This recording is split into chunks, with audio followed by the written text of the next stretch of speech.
Well, the 2024-2025 season just literally came to an end less than 48 hours ago, with the Oklahoma City Thunder becoming the 7th different champion in as many years, which, by the way, constitutes an insane trend of parity in the NBA that has seen 12 different champions over the last 15 seasons, which is pretty unbelievable when you realize there were only 8 different champions over the previous 30 years before that, dating from 2010 all the way back to 1980. But as has become a mounting trend in the NBA as of late, much to the chagrin of Commissioner Nosferatu, the off-court storylines have surpassed the on-court ones, like by a lot.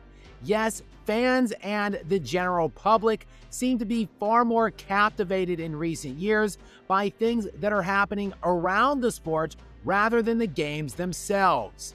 And accordingly, the NBA offseason has already started off with a bang. We have already seen 2 blockbuster trades executed, and that before the NBA Finals series even played out, with the Orlando Magic trading away Kentavious Caldwell-Pope, Cole Anthony, and an eye-popping 4 unprotected first-round picks to the Memphis Grizzlies for Desmond Bane, who is a very solid third option, a career 17-point-per-game scorer who shoots 41% for his career from beyond the arc, and that is while playing very solid defense. Yet still, 4 unprotected firsts for a guy who has never made a single All-Star game as of yet seems steep as hell to me.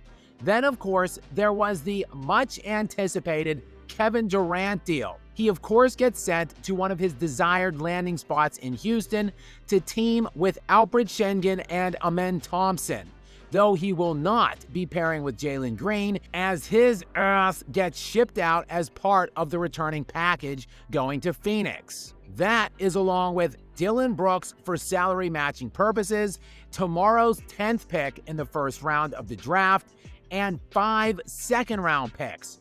All of that, a 20-point-per-game scorer who just turned 23 years old, a 10th overall, and 5 seconds for a guy set to turn 37 in September, who has only played in 55% of his games he has been eligible to appear in since rupturing his Achilles 6 years ago.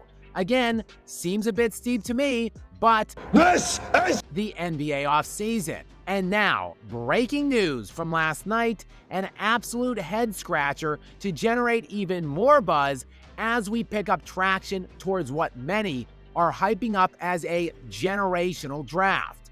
The Boston Celtics have fired the opening salvo of what is anticipated to be a busy offseason for them.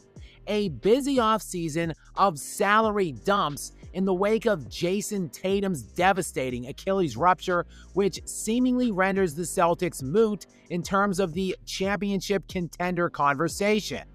And look, this trade really is some shit. How does Boston keep doing it?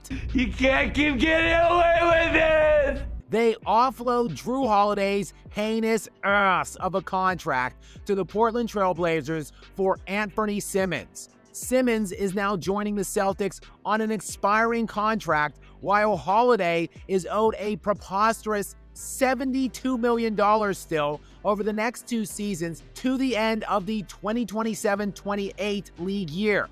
Holiday, that is, who sets to enter his 17th season next year, his aged 35 season, on the heels of this year where he played in only 62 games and averaged just 11 points per game, which is the lowest of his career other than his rookie year. Damn it, this man is near washed, and the Blazers are taking back that salary while giving up a 25-year-old in Simmons, who just dropped 19 per game last season and broke 20 per game the previous 2 years. But wait, there's more. The Trail Blazers are also sending 2 second-round picks to Boston in this deal, Why is Portland the one sending assets out here? You can't keep getting away with it! This is a straight salary dump. Not to mention, Portland isn't even a close facsimile to a contender next season. Holiday makes sense only in the context as a fourth or fifth option on a title contender. You know, kind of like the role he had with Boston. So anyway, now chances are high that Portland is going to turn around and flip Holiday to some other team that could never really have facilitated the deal on their own. Seriously, why? Why does the rest of the league keep doing this for the Celtics? I mean, if I were the general manager of the Denver Nuggets, I would trade Michael Porter Jr.'s abomination of a contract today for the expiring deal of a 20-point-per-game scorer in Anthony Simmons. Oh, but wait, the only problem being the Denver Nuggets don't even have a general manager. I mean, or do they? News broke yesterday that Ben Tenzer, who was named interim GM nearly 2 months ago when village idiot Calvin Booth was finally, mercifully fired, has been promoted. Tenzer has been named Vice President of Basketball Operations. Okay, Vice President of Operations. Does this mean he is in fact also the de facto GM at this time? If so, what exactly was the delay here? Why the holdup? Since they removed the interim tag from head coach David Adelman immediately following the end of their season, a 7-game loss to the Oklahoma City Thunder in the semifinals of the playoffs. Why wait an additional month after that to finally promote Tenzer? And see, this is another underrated offseason storyline percolating around this current NBA hot stove.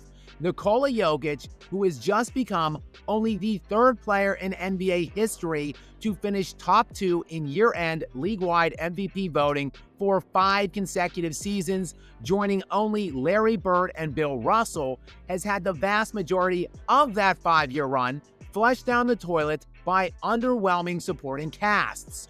No player is expected to do more than him. He posted a plus 21 points per 100 possessions on-off in the postseason last year and was plus 17 this season. Last year's best player on the Celtics title team, Jason Tatum, registered a plus 6, while this year's best player on his title team's run, Shai Gilgeous-Alexander, generated just a plus 2. Again, that was plus 21 last year for Jokic and plus 17 this season. No one has to do more than Nikola Jokic because his supporting cast is just that bad, and his team still doesn't even have a specified general manager in the most important and impactful offseason of his career as we sit just 1 day away from the NBA draft. Just more bumbling idiocy by Nepo baby moron Josh Kroenke. Of course, the other massive offseason storyline is focusing on the other elite all-time great who somehow managed to squeeze a title out of his inept franchise, just like Jokic, but whose franchise has flushed the better part of his career down the toilet as well, with middling and subpar supporting casts. Again, just like Jokic, Giannis, Antetokounmpo, and whatever kind of deals might be percolating for him. But just like Jokic again, it does seem like Giannis will be too classy to jump ship there and stay at least a couple more years with the floundering Milwaukee Bucks. But well, who knows?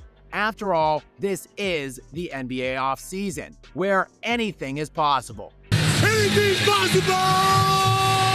So better hit that subscribe button now and turn on notifications to stay up to date with more from me. Until next time.